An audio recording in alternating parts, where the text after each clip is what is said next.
Almost നമ്മളത് 4 ഇഞ്ചും വേസ്റ്റിൻ്റെയും പരിപാടികൾ തീരാനായിട്ടാണ്. ഇവിടെ നിന്നുള്ള വേസ്റ്റും അതേമാതിരി ആ കാണുന്ന വേസ്റ്റ് അതാണ്, അതും ഇങ്ങോട്ട് ഇതാണ് കുയ്യ്. അതായത് കുളിക്കണ വെള്ളം ഈ കുയ്യിൽ, നമ്മളെ വേസ്റ്റ് ഫുഡിൻ്റെ വേസ്റ്റ് ഈ കുയ്യിൽ കേട്ടോ.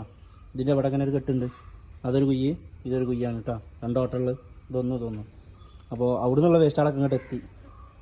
ഇത് ഫുഡിൻ്റെ വേസ്റ്റ്, അത് കുളിമുറിൻ്റെ. ഇത് നേരെ ഇങ്ങനെ അയക്കാണ്ട് പോകും. അതേമാതിരി ഇവിടെ നിന്ന് വന്ന് വരാണ്ട് ആ വേസ്റ്റ് അവിടെ വന്നിട്ട് അവിടെ അങ്ങനെ ഒരു മെയിൻ ഇവിടെ ഒരു മെയിൻ ഉണ്ടാവും. ഈ മെയിൻ ഹോളിലാണ് ഞാൻ പറഞ്ഞ ട്രാപ്പ് ഉണ്ടാവും കേട്ടോ. അപ്പോൾ ഞാൻ വെച്ച് കഴിഞ്ഞതിന് ശേഷം നിങ്ങൾക്ക് ക്ലീൻ ആക്കേണ്ട രീതിയും കാര്യങ്ങളൊക്കെ പറഞ്ഞു തരുന്നുണ്ട്. ഇവിടെ സാധാ ഒരു മെയിൻ ഹോൾ ഇട്ടിങ്ങാണ്ട് ആണ്ട് ഇടോ ചെയ്യുള്ളൂ. അതൊക്കെ ബാത്റൂമിൽ ട്രാപ്പ് ഉള്ളതുകൊണ്ട് അവിടെ നമുക്ക് ട്രാപ്പ് വെക്കേണ്ട ആവശ്യമില്ല. ഇതിന് കിച്ചണിക്ക് സ്മെല്ല് എടുക്കുന്നതുകൊണ്ടാണ് നമ്മൾ ഇവിടെ